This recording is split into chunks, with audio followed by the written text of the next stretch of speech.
Hello, and welcome, new and old followers alike.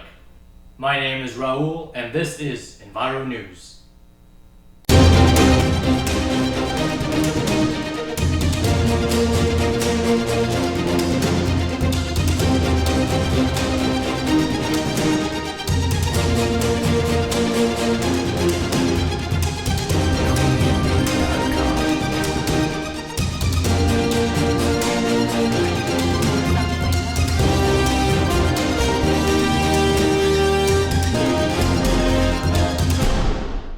Hello.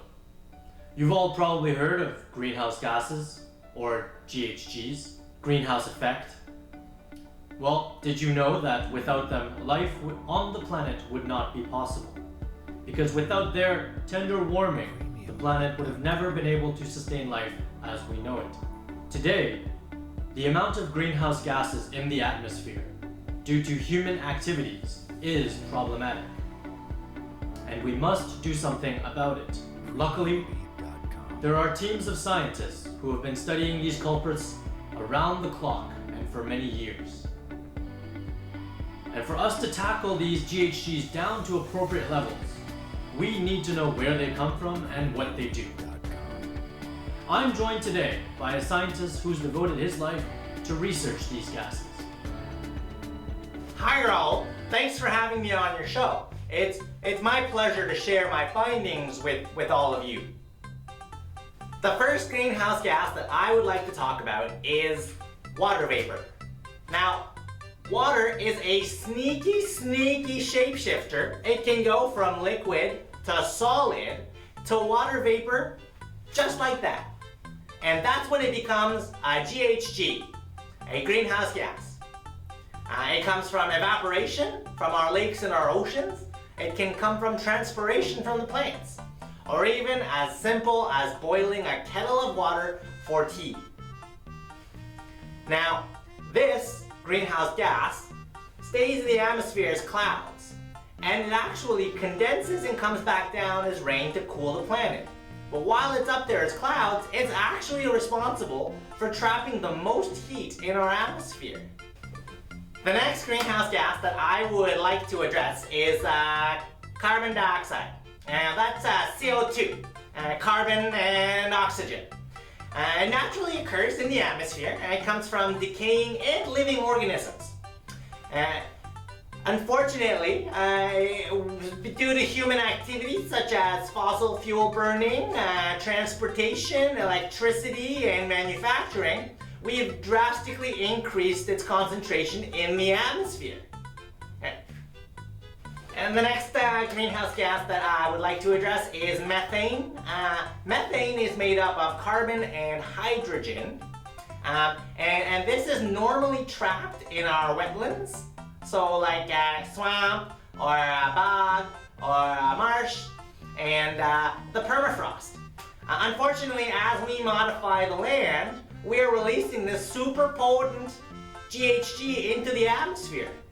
And furthermore, we're increasing it in the atmosphere through our farming practices by raising animals for meat consumption. The next greenhouse gas that I like to talk about is one that is easy to miss. That's nitrous oxide. That's N2O. And it is the most abundant gas in our atmosphere. Now, how are we emitting nitrous oxide into the atmosphere? Well, actually, we use a lot of nitrogen-based organic compounds that find their way into wastewater, that then find their way into the atmosphere. Human excrement, animal excrement, these are some examples of how we can get the nitrogen into the atmosphere. And lastly, I want to talk about ozone. Now, O3, normally in the upper atmosphere, is really good for us.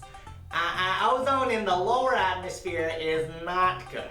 Now, ozone in the lower atmosphere is actually a toxic pollutant that will contribute to smog and also become a GHG.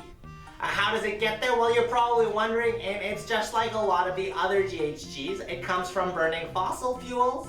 It comes from industry, manufacturing, and other industrial plants, electricity and that stuff. Thank you for that great summary. So now that we know a little bit more about what they are and what they do, where they come from, can you tell us a little bit more about what these GHGs are doing to our planet? Well, I'm glad you asked that. More greenhouse gases means an increase in the greenhouse effect, which means that the greenhouse effect is also what makes the planet habitable, warm, and it's good. But if we increase the greenhouse gases and the greenhouse effect, we're going to be increasing the temperature so much that there's going to be some big consequences. We're going to be rising sea levels, melting permafrost, having more extreme weather conditions, and we're going to be increasing flooding in the coastal areas. And that's just some of the anticipated outcomes from these GHGs. Wow, this is some serious stuff. Thank you for your time. Good luck with the rest of your research. My pleasure, Raul. Thanks for having me on your show. After hearing from our trusted scientists, I think we can all agree Earth's in trouble and we need help from everyone. It's time to become Earth's champions and save our planet. How? Well, we need to think about our choices moving forward. If we're going to tackle GHGs and bring them down to a reasonable level, it's by working together and by finding creative solutions to breaking our dependence on fossil fuels.